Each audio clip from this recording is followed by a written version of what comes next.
Ladies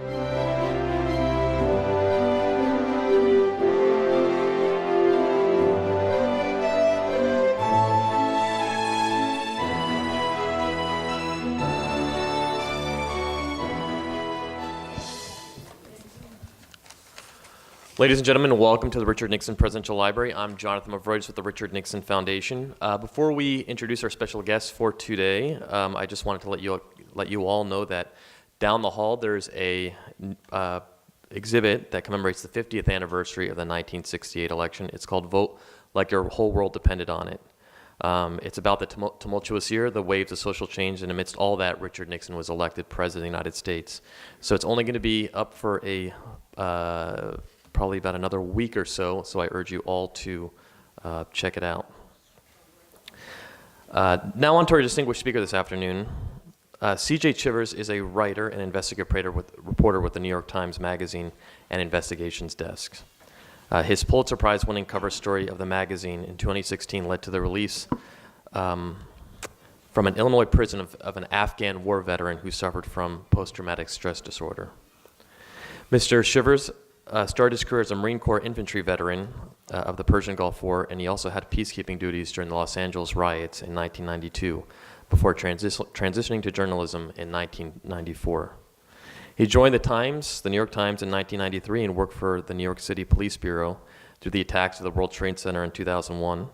He then became a foreign correspondent focusing on conflict, human rights, and the arms trade on assignments in Afghanistan, Iraq, the Palestinian territories, Chechnya, Libya, Syria, and elsewhere.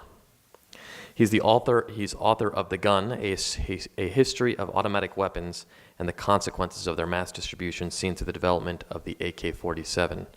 This was published in 2010.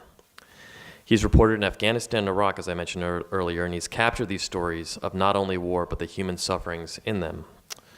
Their courage, the human beings who fought them, their courage, commitment, sense of purpose, and their suffering. He's compiled the portraits in a new book called The Fighters, a tour de force of modern warfare, which he'll talk about today.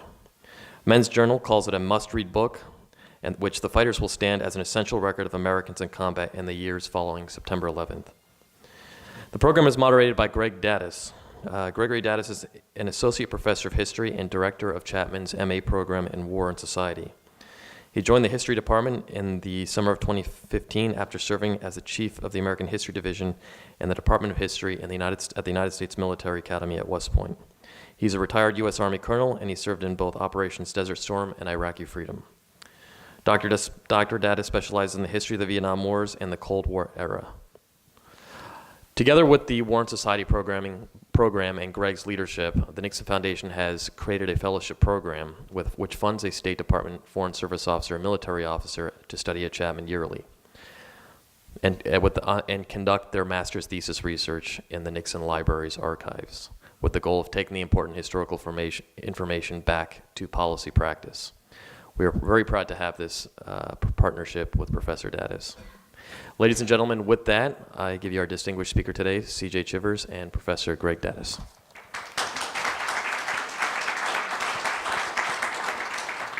Thank you, Jonathan. C.J., it's a pleasure. I'm really looking forward to this conversation. So I want to start off with a preface, and in that you state that this book rejects many senior officers' views, and in fact, just this week, the Wall Street Journal published a story titled "The Army Stymied Its Own Study of the Iraq War." So I want to talk a little bit, or if you can talk a little bit about why you focused where you did with the book, and I think also our senior military officers not being honest with the American public about our long wars overseas. So before I do that, I just want to thank everyone in the room and the library and the Libraries and Foundation staff, because as a former Marine and as someone who was present at 9/11 in New York, right near the towers when they were attacked, and then followed the wars to this moment where they're both ongoing, it's been, I won't say despairing, but it's been a sustained personal sense of disappointment how disengaged people are from these conflicts. And so anytime anyone comes out and wants to talk about it, I'm grateful. And so I'm grateful for everyone here who's in this conversation one way or the other. Now to your question. Why did I choose to focus on rank and file, or the middle of the military, and especially the bottom? And it's simple.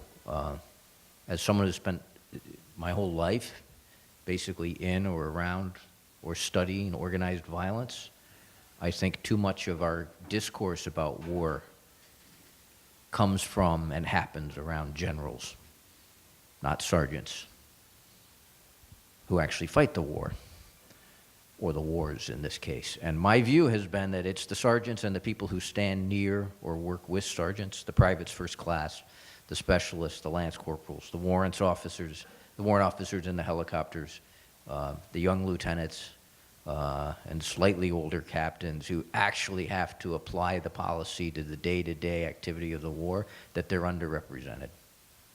And that their points of view are actually more candid and more valuable, because many of them, having not organized any of the wars, don't really have a stake in bullshitting for the wars. They can talk about it as they lived it or as they see it. And so I set out to try to capture a chunk of them.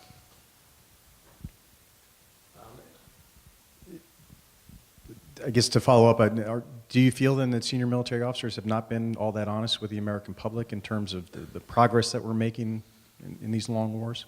So let's define senior military officer. We had this we had a sandwich before we came here, and we didn't script it, but we talked about a lot of things that naturally probably we'll talk about again now.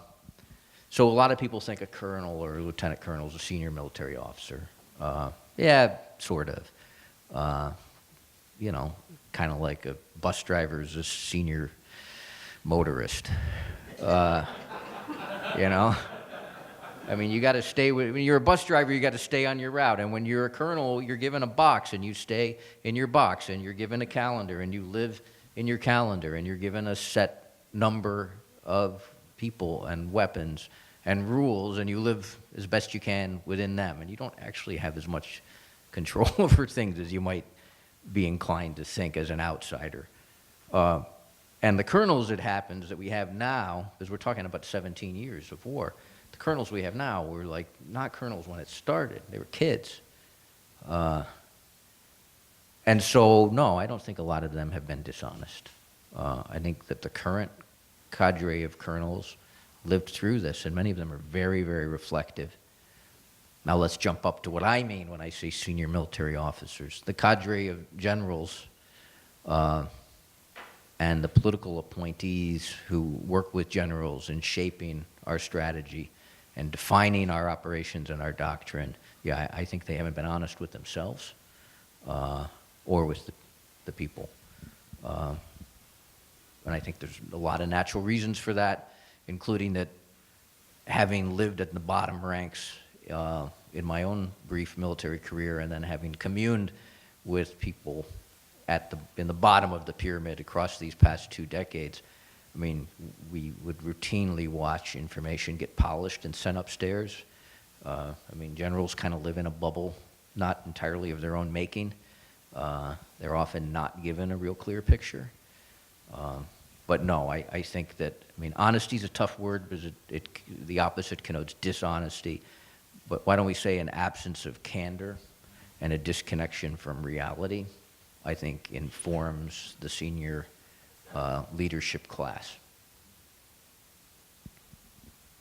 How did you select the subjects for this book? Because in one sense, this really is a fairly full story of the American military experience over the last 15 years, the Navy, Marines, corpsmen. How did you go about selecting these specific stories? So I look around the room. Most of you don't know me. I recognize a few people. My piece of covering the wars was to cover the rank and file, the tactics, the weapons, the experience of combat across a long run of years. And in the course of doing that, I got to know, and in some cases befriended, first dozens, then hundreds, and then now an uncountable quality of people. Several years ago, when I decided I was going to write a book about some of them, it became a process of elimination. I just knew too many people and there are many with spectacular stories who aren't in the book. I chose people kind of the way you make a garage band, right? Like you need different people hitting different notes on different instruments who together will make something coherent, a noise that makes sense. So I needed to choose people who I thought would be reasonably representative of the different phases and experiences of the wars. And then I wanted to choose people who in aggregate would present for a reader many of the idiosyncratic or very common experiences of the war over time. So what that meant in practical terms was I needed a young officer, I needed a young enlisted soldier, I wanted someone from the medical side, I wanted someone in a helicopter, I wanted someone, airstrikes and air power are such a feature of keeping the wars going, so I wanted someone in one of the airplanes that provides the close air support. And then I also needed to have them scattered across the timeline and the geography of the war. So I spent a lot of time just arranging kind of like, imagine like a mental slot in front of you, trying to populate it with people who, if you followed them chronologically, would take you across that arc of time and take you to many of the different phases, who would test the different doctrine by walking patrols or living under it, who would show the changes in equipment that went on, who would show the changes in the enemy that went on. The enemy endlessly, that's not right. The enemy often changed significantly, took different forms, flew different banners, had different objectives. I wanted in aggregate to show you, you said it was a full story of the war. I would argue it's not. It can't be. But it tries to be a comprehensive cut so that if someone spends 2 or 3 nights reading one book, you'll come away conversant in what our combat experience looked like and felt like. To me, reading this book, a major theme seems to suggest a rather uncomfortable proposition that there are in fact limits to American military power overseas. You note, for instance, at the beginning that prominent successes are too often short-lived, and I wonder if you could share with us conceptually what explains this in your view. So, I mean, there's no question that there's limits on our power, and we're fools to think otherwise, and particularly on our projection of ground forces over time on other people's land on the far side of the earth. So let's talk about conceptually what we tried to do, and I'm ashamed to say I arrived at the numbers I'm going to share with you too late in life. I wish what I'm about to say I could have, amplified into the public discourse at the beginning. How many people live in Iraq and Afghanistan? We'll both have a little more than 30 million people. How many in forces did we use in both countries? At peak, we had about 160,000 troops, or a little more, in Iraq around 2007. And in Afghanistan at peak, which followed roughly 4 or 5 years later, we crested at about 100,000. All right, so that's the background. I just gave you a quick back of the envelope. Now I'm going to give you another number. The population of Texas is less than 30 million. Who here thinks we could take 160,000 soldiers and go down to Texas and occupy it for 10 years and succeed? Conceptually, what were we even thinking? Now let's say almost no one in Texas speaks our language. Now let's say, yeah, you're gonna pay for that, and it won't. It's not gonna be my hand, but I'll watch. Now let's say that the people of Texas are fighting their own sectarian war, and we're on top of it. Now let's say the people of Texas have some foreign support, or have a border area in which the combatants who array against us can organize and refit and take their wounded and get training from a foreign intelligence service or two. I mean, what were we thinking? And this is what, you said, are the generals being honest? And I threw other words out there. Are they being candid? Are they being realistic? I think realistic is a good word. I mean, this was not realistically conceived, and where you have a conceptual failure of something like a war, practical failures will follow.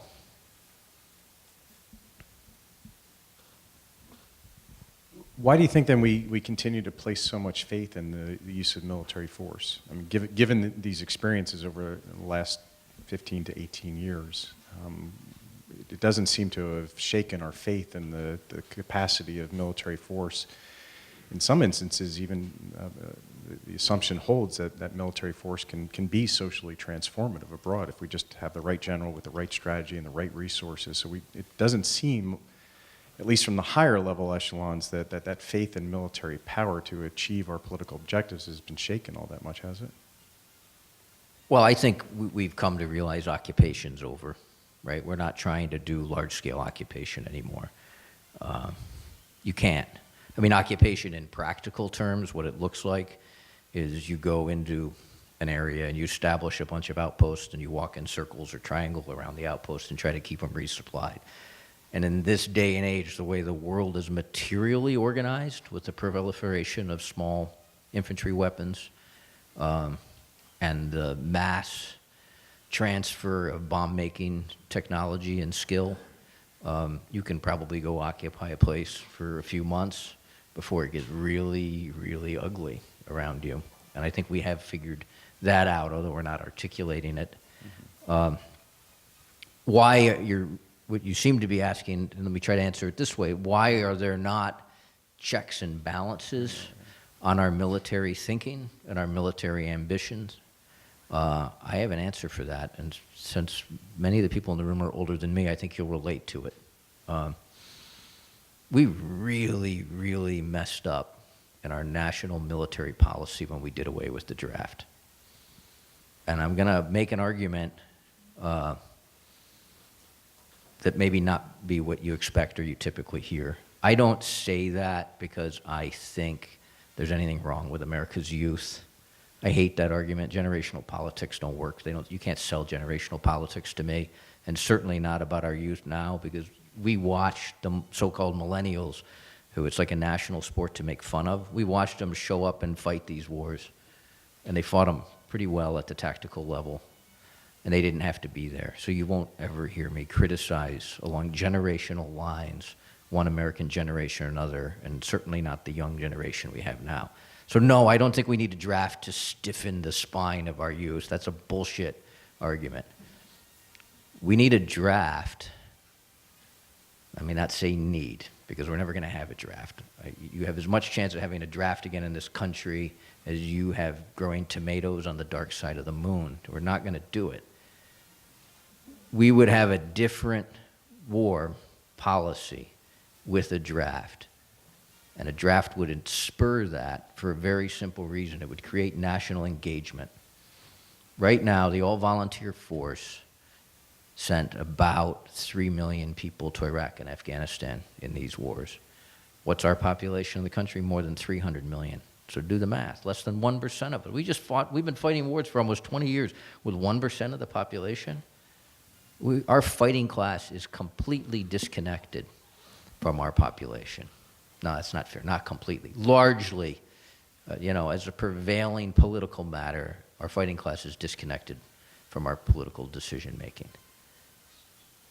What would a draft do to change it? Well, I'd argue that if all of you any of you have a relative, hold up your hand if you have a relative between the age of 15 and 25. Who's got okay, pretty much everybody's got a relative between the age of 15 and 25.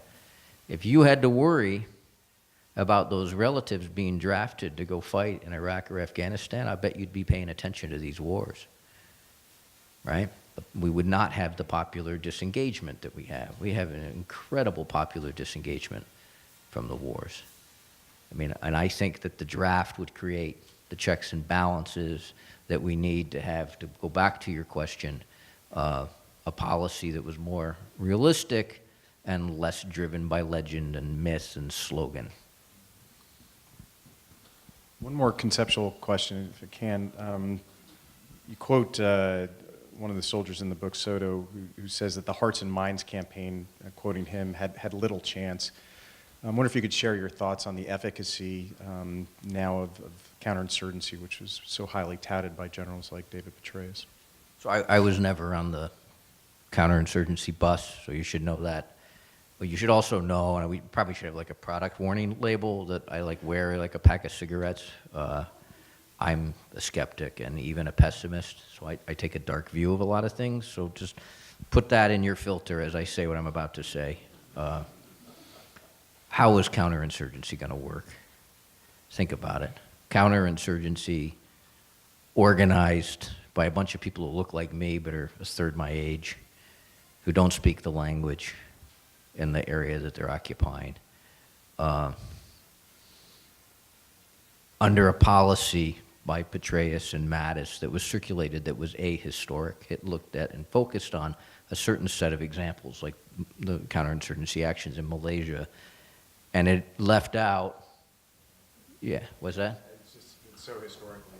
It's ahistoric is the word I use. By that I mean it left out the recent history of counterinsurgency successes, small s successes, because the policies that led to those successes were, among many decent people, absolutely objectionable. But in Uganda, in Sri Lanka, and in Chechnya, where counterinsurgency was achieved not by bonding with the population, but by enforcing brutal policies of collective punishment upon the population.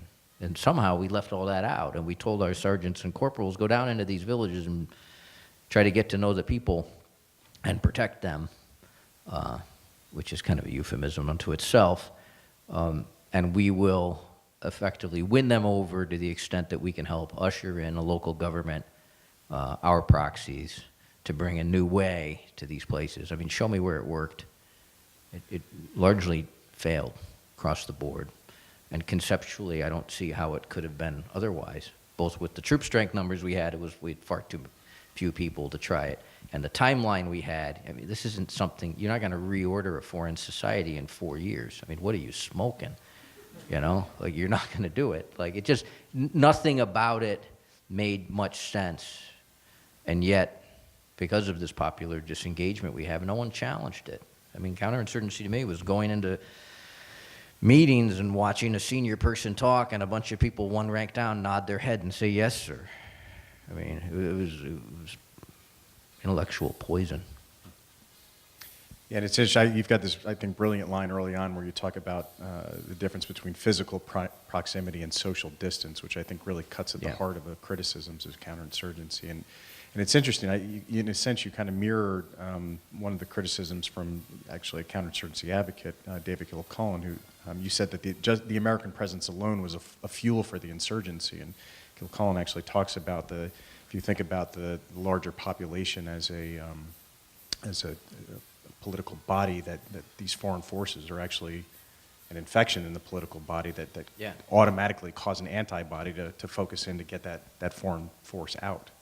Yeah, and there's all these inherent riddles. And I mean, do you guys want to have a counterinsurgency theory talk? Because there's unbelievably transparent, bold-faced contradictions in our execution of counterinsurgency as practiced by the United States. For example, we say, you're the local population. We want you to lead your own society, choose your own fate. But the first thing you got to do is you got to follow our political system. So here you got to have votes in elections, and you got to create a parliament that looks roughly like something that we could draft up in a political science seminar at NYU.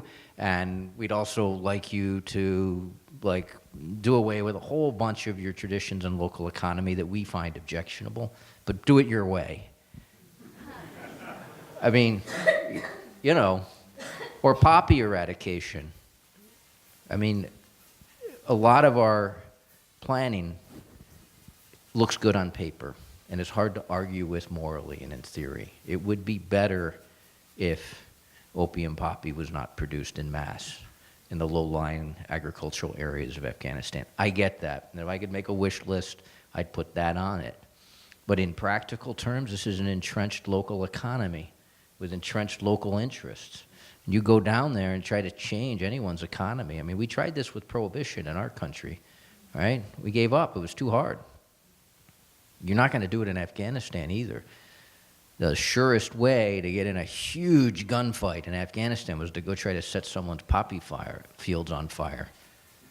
Right? Poppy eradication was a real threat, not just to the Taliban, but to anyone in the chain. And the war economy created an incentive to have poppy. You know why? I mean, I have a certain affinity for agriculture, and I grow a lot of stuff, and I'm conversational in a lot of crops and how they keep and how you get them to market. In a war, you need a non-perishable crop if you're a farmer. I mean, if it's tomato harvest season, how long do you have to get your tomatoes to market in an area without refrigeration? Not very long, right? There's a period of a few weeks maybe, where your crop is going to come off the vine, and that you've got to rush to market, and then the new crop will come off the vine. It's not a very long season. What if during that season the roads are blocked or there's fighting? You lose your whole crop. Whereas opium poppy, you can store.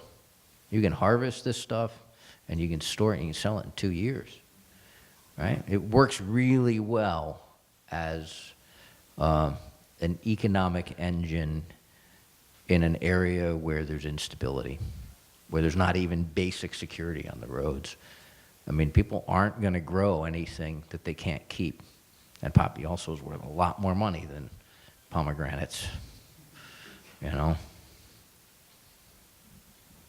Let's make a transition now to the actual folks in the book itself. How much and how well did these fighters understand and grapple with the burdens, whether moral or ethical or even doctrinal, of waging a war in and among a population in places like Iraq and Afghanistan?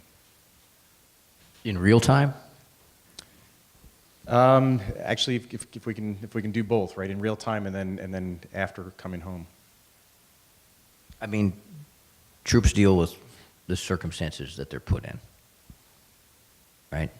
I mean, they don't get to choose their village. They don't get to choose their outpost. They get to choose their patrol route. That's about it. They don't even get to choose the patrol time. There wasn't a lot of moral wrestling that went on because you're too busy when you're organizing all these patrols. And your first sense of duty, once you're out there, I think I can speak for most of them. I'm very careful about speaking in universals. We're talking about 3 million people, and they have a range of opinions, many of which would differ sharply from mine, so I won't speak for the whole cast.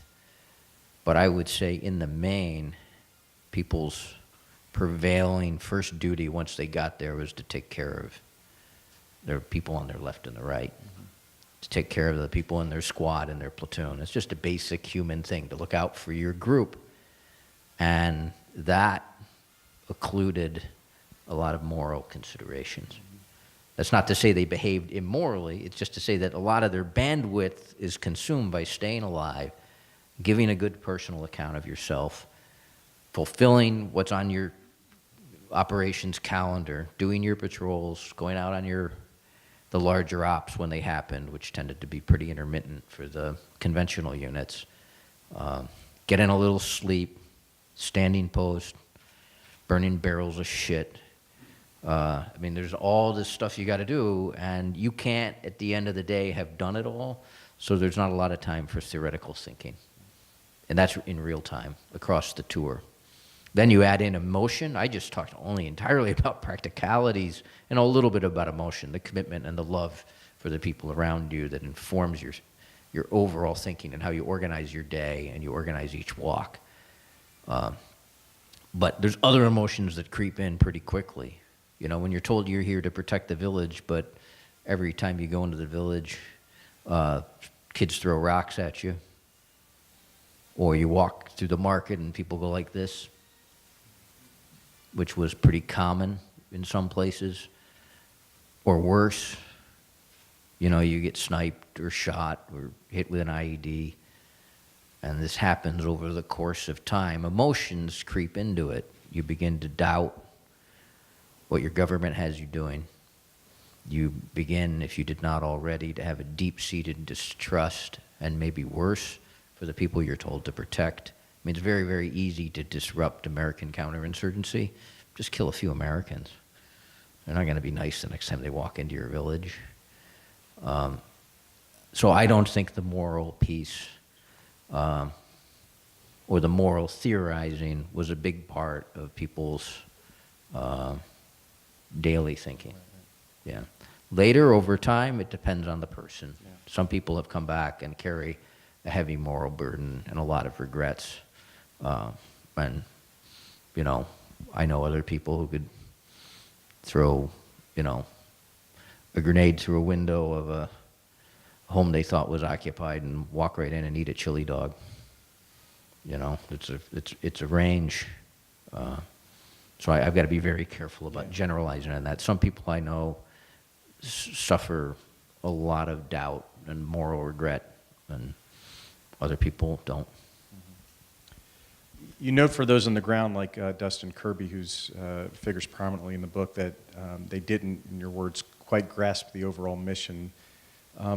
Why was that, and what are the implications of soldiers not understanding the larger reason for why they're fighting?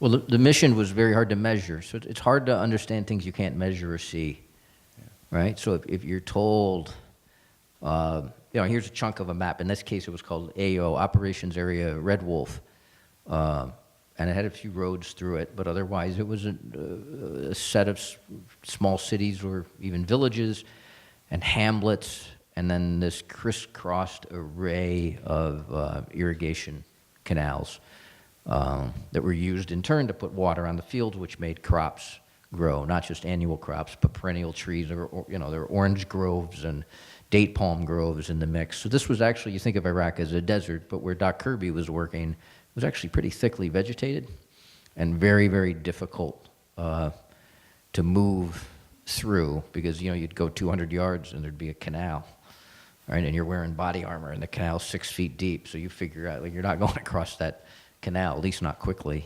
And in this, you're told we're bringing security to the population. What kind of mission is that? How do you actually bring security to a population you can't talk to when people in around the population are putting bombs on the roads that you're routinely using? Or in this particular area, there were a few, at least, snipers who hung around. And the Marines, if they spent very much time out walking or much time around a stopped vehicle, a sniper might show up. And by much time, I mean even an hour, you could get a sniper. And the Marines who were on the patrol sensed this. Like the longer they were out, the more likely they thought that a bullet could just come in from nowhere. It's 360 degrees all around you, and the sniper who's looking at you could be anywhere. And this, psychologically, it boils your brain, and you're a Marine, so you don't show that your brain is boiling, right? So, but if you went up and down the Marine patrol, half the heads would have been steaming with this controlled fear and controlled frustration and controlled anger. So yeah, I think that people like Doc didn't see how the mission, you couldn't measure the mission. And you didn't necessarily feel like you were doing much but walking around like a duck on someone else's village. Yeah, you mentioned Robert Soto, another who's joined the Army to protect America but wasn't sure how the Korengal outpost served that end. So this seems to be a theme throughout, right, that regardless of where you are, you're asking some pretty basic questions about just why I'm here. And I'm wondering, to kind of go back to my earlier question about dealing with the moral burdens, does this have an impact on soldiers returning home from war and trying to make sense of it? That if while they're there they can't understand or can't relate what they're doing to why they joined in the first place and how it's advancing American interests, does that complicate the transition back into civilian war? Yeah, and people have different reactions to that. You've seen, there's been op-eds written about this, vets have come home and compared their service to Star Wars and said, I realized halfway through my tour I was the stormtrooper, not the rebel, I mean, other people will say, I shot at them because they shot at me. What's wrong with that? I mean, and I get that, I mean, they shot at my buddy. They killed, fill in the surname. And so, yeah, I shot back. I'd shoot back again. Anyone comes into this room and shoots me, I'll shoot at them. There's people, it's a range. the complication is not just in like how you morally interpret your tour or your actions or what you didn't do. The complication is how you measure the value of your service to the United States as opposed to measuring your service to the person near you, to your fellow soldier. So let me give you an example of that. We were talking about, as fellow researchers who look at questions about things that already happened or are ongoing, you develop techniques for talking to people, right? And some of them to try to get a slice of who's on the other side of your conversation and to maybe try to create a shared understanding quickly. And then maybe out of that shared understanding to get a license from them to have an even deeper conversation. There's something we both do, but we talked about, we didn't know the other one did it. I did this throughout the wars. I would go to a unit, a battalion, a brigade, and then I would work my way pretty quickly down to the squad and platoon level and live with the rank and file and walk with them and try to absorb the war from their experience. But on the way down, I had this very interesting personal issue I had to navigate, which was that the colonels and the lieutenant colonels were my contemporaries. Some of them I knew. We'd been to the same schools at the same time in the 80s and 90s. We joined for roughly the same reasons. We knew similar people. I mean, we had the same Kool-Aid pumped into our veins and the same faith often in certain institutions and ideas, that shape American military service. We're very similar in our past. So I had some empathy for them, even if I thought they were not succeeding. And I understood that if I were in their job, I couldn't have done it better. I had trouble judging some of them because I realized if I had stayed in and had their role, I might have done it worse. And it's impossible to make 10,000 decisions in a combat tour and get them all right. Things go wrong. So I would pass through them. And on the way down, I often did that. Now this leads to my answer, this thing that we both do. I would give them an offer. I'd say, hey, I'm going to give you a sheet of printer paper or a notebook and a pencil or a pen. And I'd like you to draw for me any way you want, in words, in pictures, in a graph, I'd make a slide, how what you're doing here with your unit connects to the national security of the United States, and make it specific. Tell me how it makes your kids more safe, or how going to the Paramus Mall or to a football game at Mile High Stadium, do they still call it that? Probably not. How what you're doing connects to any of that. I did this countless times over many, many years. You know how many people took me up on it? Anyone have a guess? Someone shout out a guess. 0. 0.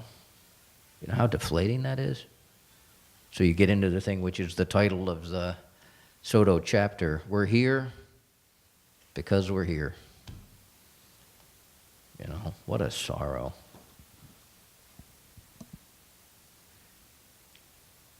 That's devastating. You talked about how these American fighters on the ground viewed the local population. I wonder if you could share a little bit about how they viewed the local security forces with whom ostensibly they were there to fight alongside. So it would vary again. And we need to have, I'm going to criticize the Afghan and Iraqi security forces as a whole, but let's do this from a position of empathy, not anger or disrespect. I mean, these services were designed poorly by us. Again, we say conceptual failure leads to practical failure. We were paying these troops less than $200 a month, and we would hand them a rifle worth more than $1,000 on the black market. Guess where they went with their rifle in many cases? Not only did they go do that, but some of them then went back to boot camp, re-enlisted under a new name, and got another rifle. I mean, and this would happen, remember, conceptual failures. This would happen in New Jersey, right? Like, let's not blame this on Afghans. I mean, if you design something badly, you get a bad result. Many Afghans and Iraqis showed up in very good faith. We gave them hasty training, often insufficient equipment, although the rifles were pretty good.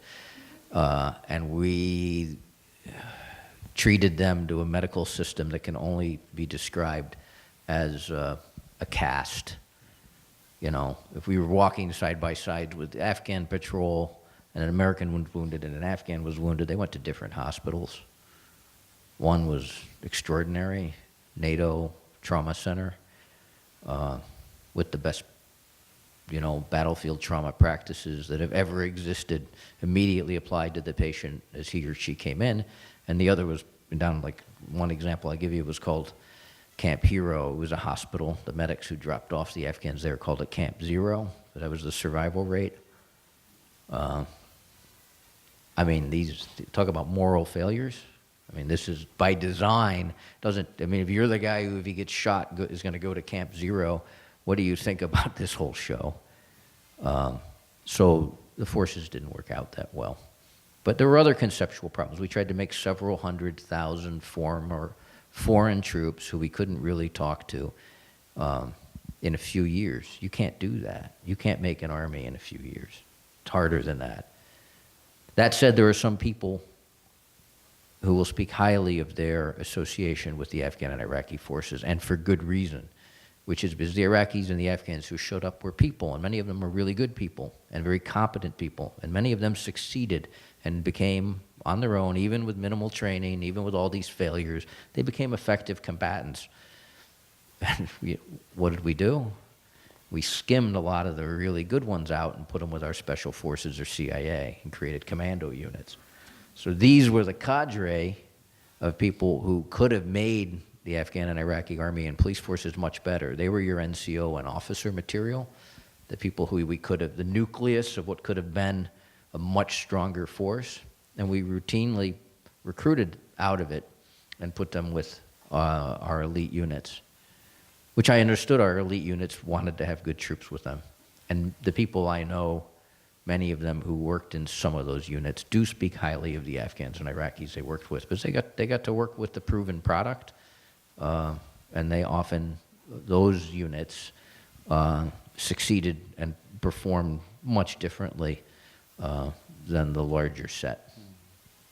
The parallels here between Vietnam and Afghanistan and Iraq are almost frightening. You know, you've got some soldiers that you mentioned that were sharing as little information with their Afghan counterparts Well, as that possible. was common. Don't tell them anything because they'll get on the phone and share it. And again, you see that in Vietnam, and then you also see the other side of the spectrum where American advisors spoke incredibly highly of their Vietnamese counterparts. So it's interesting to see the spectrum and how that parallels to today. Yeah, and war's complicated too. Yeah. Like it's way more complicated than we think of it as until you're in the middle of it. Like the great example for me in Afghanistan, we didn't talk about this at lunch, but we wanted to develop the country, right? Because if the country develops and has an economy, and if the society is more networked together and integrated together, maybe the country can become more sturdy, and out of a sturdy country, maybe we can have a success. Maybe not a standalone country, but a country that at least stands.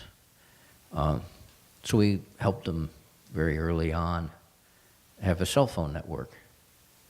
That makes sense, right? People want to be able to communicate, right? But insurgency and society are intertwined. The cell phone network became the communication network for the Taliban and for criminals.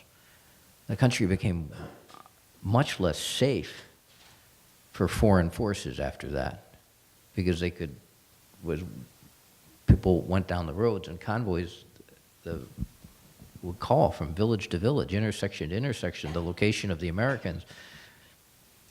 Not that they couldn't communicate that to some degree anyhow, because they used semaphore. We would see that a lot, where a patrol would go into a village and pigeons would come out the roof of one of the houses, and they'd use smoke signals. I mean, there's all sorts of ways they could relay. I mean, the Afghans are people just like us, and they're smart just like us, and they found ways to communicate. But by creating some of the development, we complicated the foe that the United States was trying to undo. You know, and that goes back to my critique. Like my critique of the military is often, it sounds broad, and I should choose my words carefully. I'm not critiquing the military across the board. critiquing the military as it applied its conventional ground forces over the last 2 decades.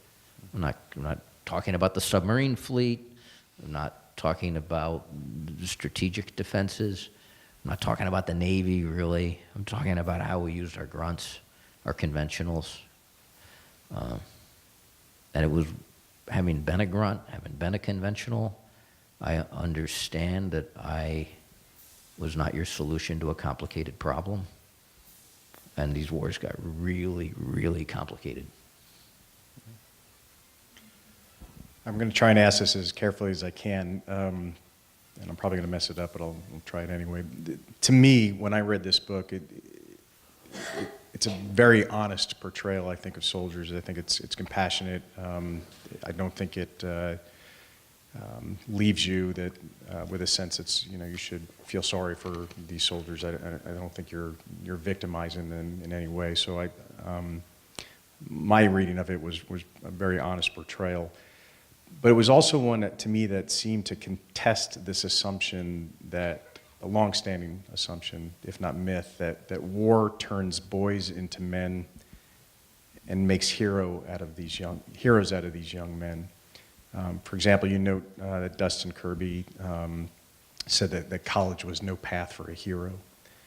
And yet at the end of this book, that myth of war turning boys into men and making them into heroes, you seem to contest that a little bit. And I wonder if you could share with us your thoughts on that this narrative in this work seems so out of sync with this myth of war turning young boys into hardy, heroic men. So I'm interested, and that's your read. Yeah. And you know why? Because I tried to be silent on a lot of things. I tried to write in some way something that works like an ink blot test. You look at it and you see what you see. So there are places where things occur, people do things that are objectively heroic. There are other places where people in the book do things that are negligent, or even in some cases wrong. I purposely didn't comment on those. I want you to experience those as a reader and come to your own conclusions. The opening of the book, the first few pages, the preface, the ones with the Roman numerals, I declare my view on the war, and it's there. I thought that was a necessary act of public transparency and honesty, because if you don't like my view and it tells you you shouldn't read the book, go ahead, read another book, it's fine. I'm not going to hide it from you. But after that, I vanished from the book. I'm not in it ever again, even though I was present in many of the scenes in the book. You won't know. I don't try to impose my feelings on the feelings of those who were there. They have their own feelings. I tried to portray them accurately, and I shared with them those portrayals before I published them to make sure they were accurate, not to give them a chance to edit, but to make sure that it was factually accurate so that they didn't feel that they had been misrepresented. How you react to it is on you. I think your reaction's interesting. I value it. I think heroism does exist. I've seen a lot of it in my life. I've seen some incredible shit. I have also seen some ugly, negligent, and cowardly stuff too. And I tried not to tell you which is which and what you should feel about it. I think you should have that own experience as a reader and citizen. Okay. Other journalists and commentators, Sebastian Junger, among one of them, have discussed the high that soldiers feel from that they get from being in combat. And you mentioned one, again, going back to Soto, who after a firefight felt adrenaline pulsing through him like a drug. Did you get a sense as you were talking to these fighters after they returned that they missed the drug of combat? And I wonder if you could comment on that a little bit. Oh, sure. Here's the line: the distillation of war as experienced by combatants. And it's like maybe all you need to know, print the T-shirt. One time around the track is too many. One more is never enough. It's an absolute drug, no doubt about it, and it warps you, screws with your cognitive and moral and personal and relationship wiring. You know, one time around the track is too many. One more is never enough. Yep, they miss it. You also mentioned that veterans being frustrated by stateside life. So we mentioned, as we were talking over lunch, that one of the books we read in our War and Society program was by a Marine who served in Vietnam, Carl Malantos, who wrote a book called What It's Like to Go to War, and it talks about the responsibility of us kind of incorporating veterans back into society. So have you gotten how would you respond to questions of how we can help veterans be less frustrated by returning to stateside life? So one thing's very hard to do, which is to get someone who's been in these units to feel like they belong somewhere else. The units are so socially powerful. The bonds are so strong. And you come home and you're scattered, and you're scattered even before you get out of the military because the units are rotating you to other units and they're bringing in a new crop of knuckleheads to take your place. And so you move on either way. But when you finally break with the military, whether it's at 4 years or 40, the trying to find something that you belong to that's just socially powerful and connecting is very, very hard. I have a thing I say about how people do well and what we can do as a society. People do well when they're actually integrated. And some people are more social than others or have more outside passions than others or frankly, richer strands in their personalities than others, and they come home and they find other places to integrate, and they often fare better, whether it's a church or a CrossFit gym or a surf fishing club or surfing.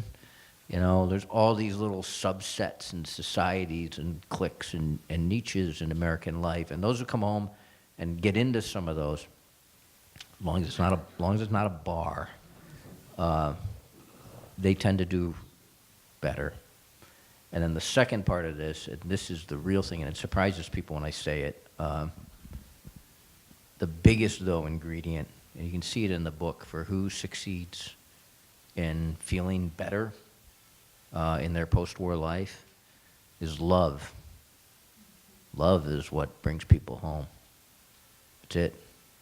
It's a spouse or a girlfriend or a boyfriend, or it's kids you have, and everyone is a parent, when you have kids, there's this whole reservoir of love that's in the back of your head that gets unlocked and rushes into you.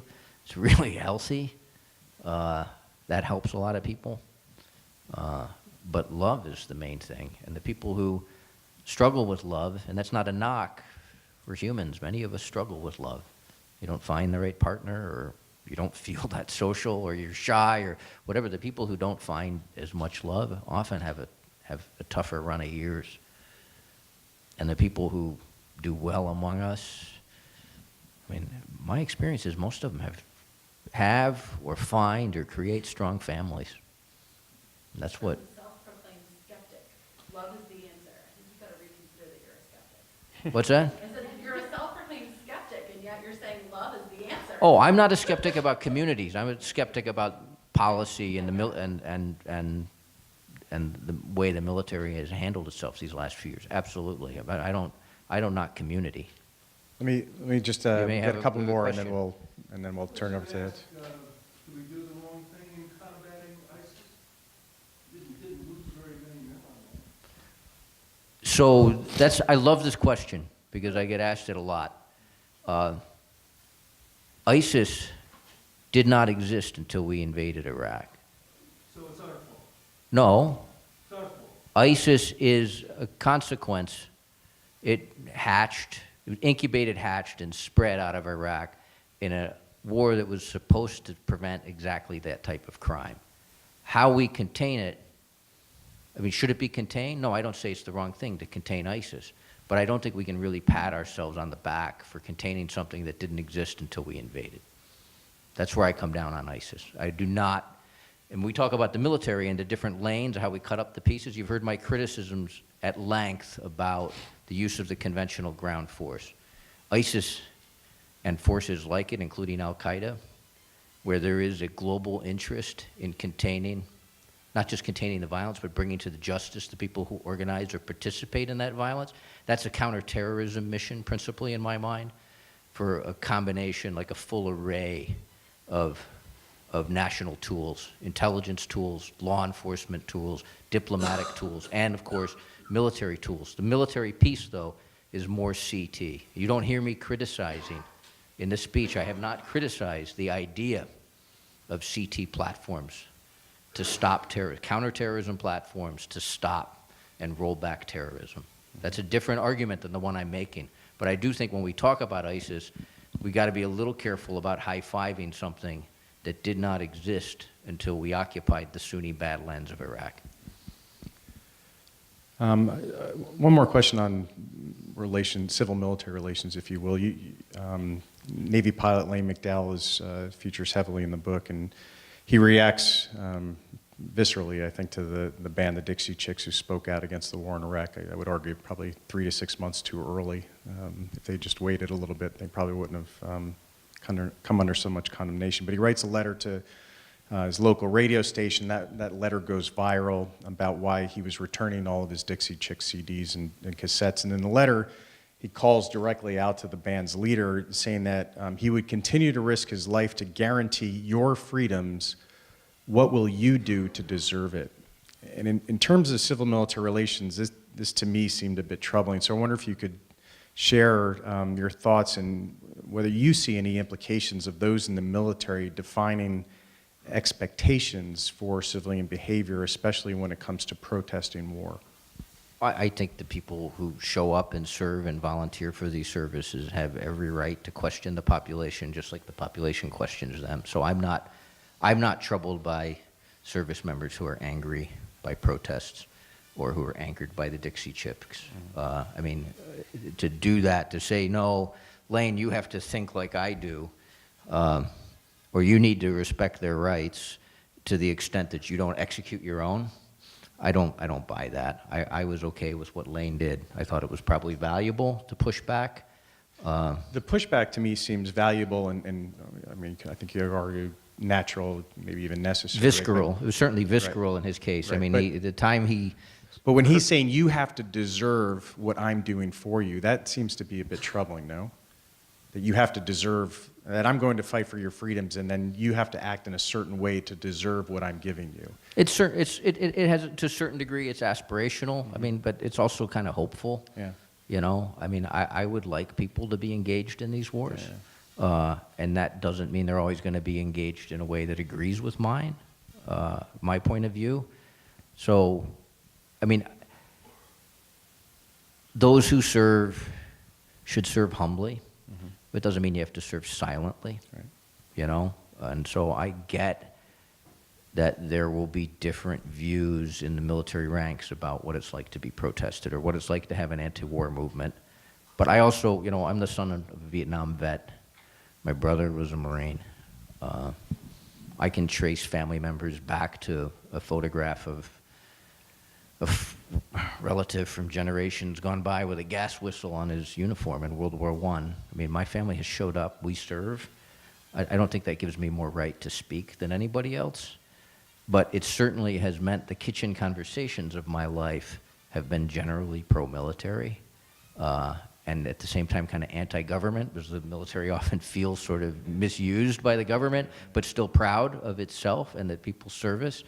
And I think we need to allow our service members to vent, you know? And that wasn't like a truly disrespectful vent. It was kind of interrogating the protester. And I think, I mean, I'm for discourse, so I think it's okay.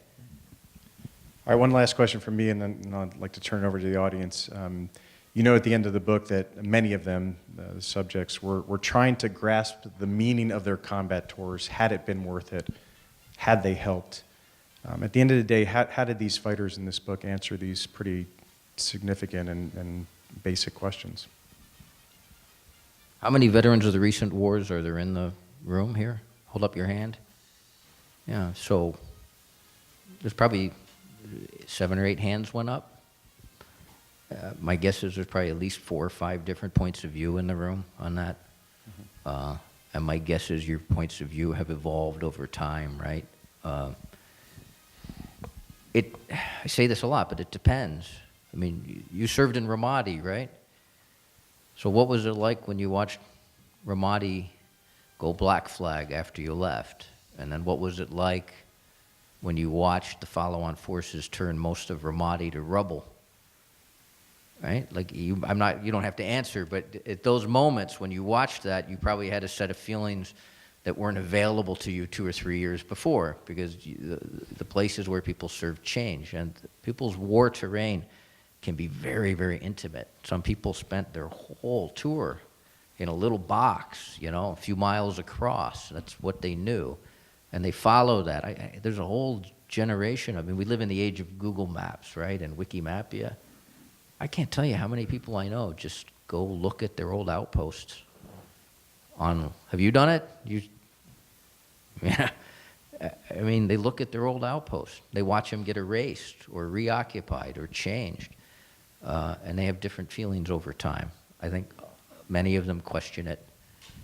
There's a range. There's 6 primary characters in the books, and they have a range of feelings. Like one who is involved in cleaning up a bunch of civilians who were killed remains exceptionally proud of his platoon and how his platoon handled that. His platoon had not killed the civilians. It had been a mishap by someone else. And, you know, he understood that he couldn't square some of what happened with what he wanted to have happen, but he felt like his platoon did as best as it could, and he's intensely proud of those people and wants them to go on to have rich and healthy lives. Others are bitter. One who served more than 20 years, I think 24, his feeling was it was worth it if I helped even one person. I'm willing to give my life to that. All my labor, all my professional labor, if I made one person's life better, then it adds up as a plus for me. You know, some people I see nodding, I see others shaking your head. Remember, I told you I don't try to impose my feeling on the veteran. They each has their own, and I think you'd get a range. Disappointment would figure prominently in this range, but it's not the only. It's not the only point of view. This is great. Thank you so much. I'd like to open it up. Jonathan, you want to? Sure. Our first question right here. Thank you for coming. What an enlightening moments we've had. Your pregnant question with your blank piece of paper really said a lot. And when you have those questions, it enlightens me to what has gone on. We've not had a total war since the Second World War. And my question is it really worth it to go to war unless we're going to win the war? Because I'm not sure we've won a war since then, and there's been a lot of treasure. The world we lost in Vietnam. They finally came our way in some fashion where we're now sort of doing business with them. But this whole Mideast thing has been, I don't know. So I have an answer for you, and it's good. going to disappoint you. You say disappoint a lot. So what am I? I'm someone who spent a lot of time in and thinking about and examining the wars that we actually had. I can't answer a theoretical question. I am willing to be a provocateur. I'm willing not to be silent. I'm willing to say what I think, even if it makes you kind of uncomfortable. But I can't say things I don't know. I don't know what the right war looks like. I don't know what the war we didn't fight looks like. Right? I'm talking about prospectively in the future. Is it worth it to go to war? That's not my job to figure out. If we go to war, it's my job to describe the war that I see and can document.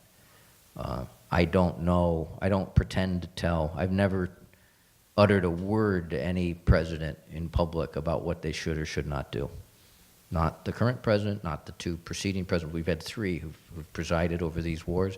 That's not my lane. If they're going to choose the policy, I'm going to try to document the human experience of that policy. I'll try my best to share that with you. But I don't do policy prescriptions. I'm not really qualified to. No postscriptions, no post-comments?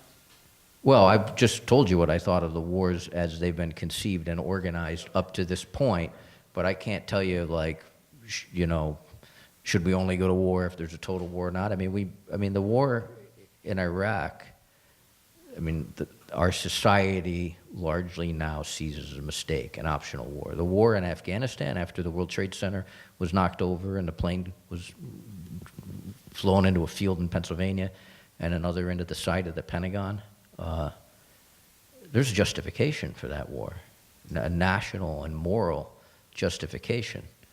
So, I mean, you're not going to hear me say we shouldn't have done anything about that.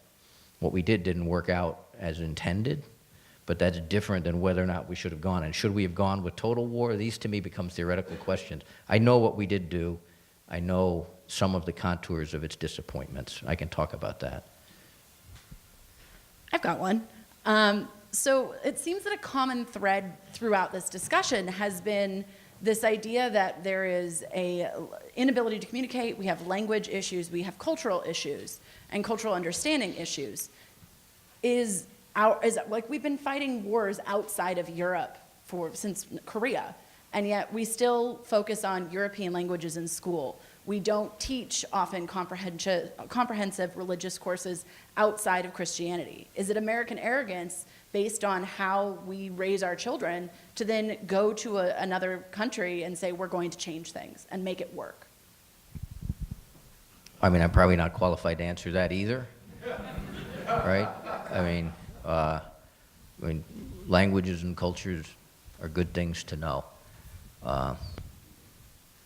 Even if you know them as your force, even if you could create a country and you can't, where our 19-year-olds who volunteer for the infantry can speak Farsi, or Pashto, or Tajik, or Arabic. I mean, we're not going to make this country with our demographics and our education system. Even if you could, if you've got your conventional forces on the ground in villages at light troop numbers, under strength, in other words, where a significant portion of the population doesn't want you there, if you're in that situation, Arabic's not going to save you. So I think you have a conceptual problem, even if you had an education system that produced, 18-year-olds with, 3 fluencies in foreign languages and cultures. So I guess that's my answer for it. I don't think that's, even if you had a force like that, we have a moral obligation to use it wisely. We have a question right here. Hi.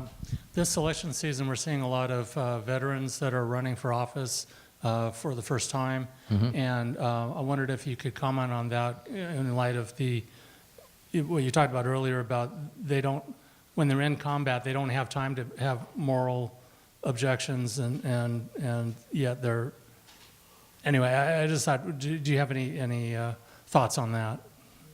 I mean, I think it's natural that more veterans would serve. Veterans were in the first place, especially in an all-volunteer force era, veterans were in the first instance inclined towards public service at a young age. So it would make sense that they would turn up in our politics in their middle years. So it's natural. The second part, how do I feel about it? In terms of, I guess you're saying having some influence on our policies, I think it'll have a lot of effect potentially on how veterans are treated by the federal government and in society.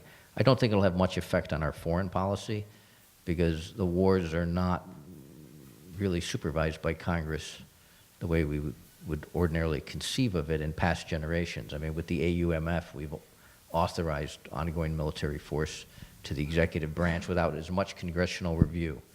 So I don't know that if you get 10 more congressional reps and another senator or two who served, that they have that much influence on the foreign policy, as the foreign policy is conceived of now, or has been for the last since 2001. We have a question right here. I got several, but I'll ask one.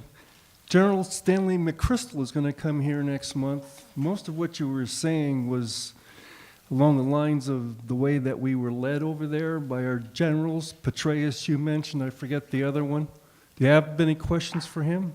Well, he ran the counterterrorism program for a bunch of years, and I think that was very effective in many. Remember, we talked a few minutes ago about CT versus the conventionals, and I think his record on the CT side is mostly thumbs up, and you'll hear that across the board. So I don't question, as I told you, I don't question as much the conceptuals behind the CT side. On the coin side, that's the counterinsurgency piece, he had that only for a little while before he got relieved, and he left the theater. So his influence over the conventional side was fairly short-lived, and he was stuck under an other troop strength number. I mean, he didn't design the troop strength number, and he didn't design the doctrine that was in place right there. And so I think, remember I said colonels are, like, some ways, senior motorists, like bus drivers are senior motorists, like they don't have as much play. By the time General McChrystal was in place, which was, don't hold me to the years, I'm going to say 2010 and 2011, as the four-star commanding our conventional forces in Afghanistan, the thing that he'd been handed wasn't doable. That's what and I'd ask him to comment about that. I don't think it was doable as designed by others as he came up through the ranks and inherited it. You could ask him that. I mean, if you're a regular here and you're coming next week, you could ask him that. That'd be the first question I'd ask him. We have a question right here. You had mentioned, well, first of all, thank you so much for coming, sharing with us. I'm really excited that I had the chance to be here.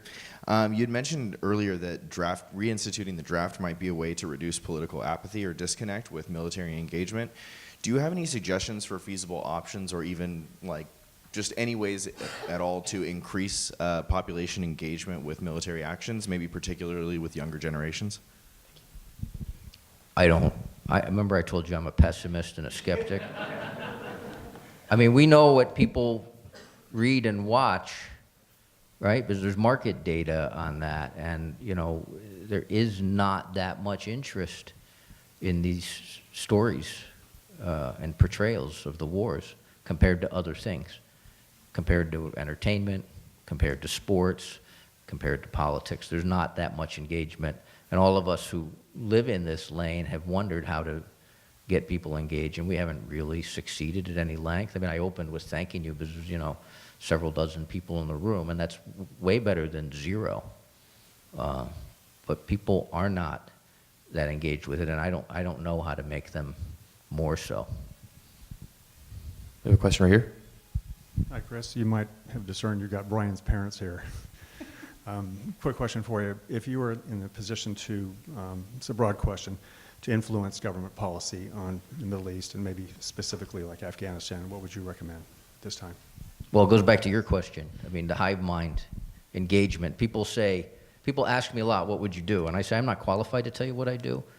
What I would do is try to get the people who are qualified at the table to work it out, right? That make it a priority across society so that our government agency, our diplomatic corps, our scholars, we talked about this at lunch, our scholars in the think tanks, at the service academies, at the career academies, and our people at the university level, that everyone together would try to come up with a way to make this work. And the way you do it is you say, what are you trying to achieve, right? Like, what's the end state? Does anyone here can tell us what the end state is for these wars? That would be a great place to start. Where do we know that we've done satisfactory enough that we can make a significant change to what we're doing? How do we organize our resources to get there? And then once we have the resources, what do we actually do with them? I mean, theoretically, the conversation's fairly simple, but the conversation does not exist across the culture. It's just not there.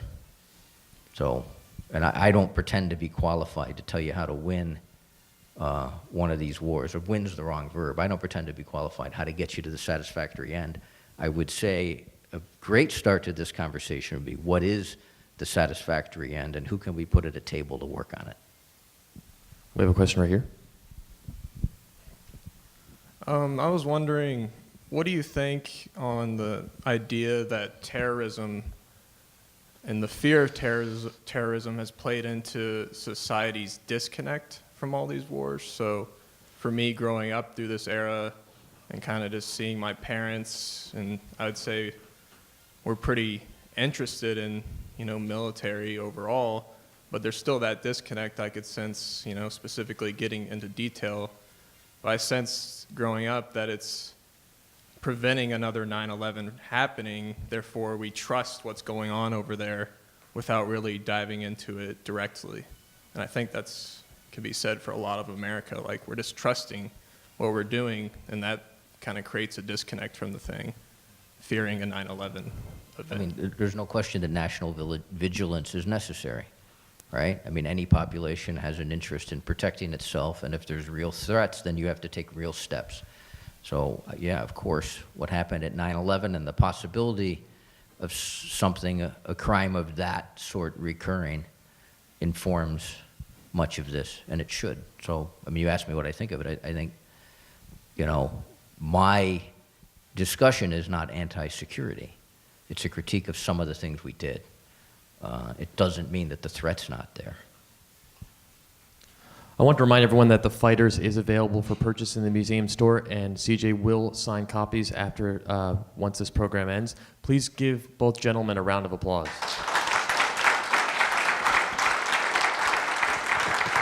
Thank you all again. Please check back for future events at nixonfoundation.org. Have a good afternoon.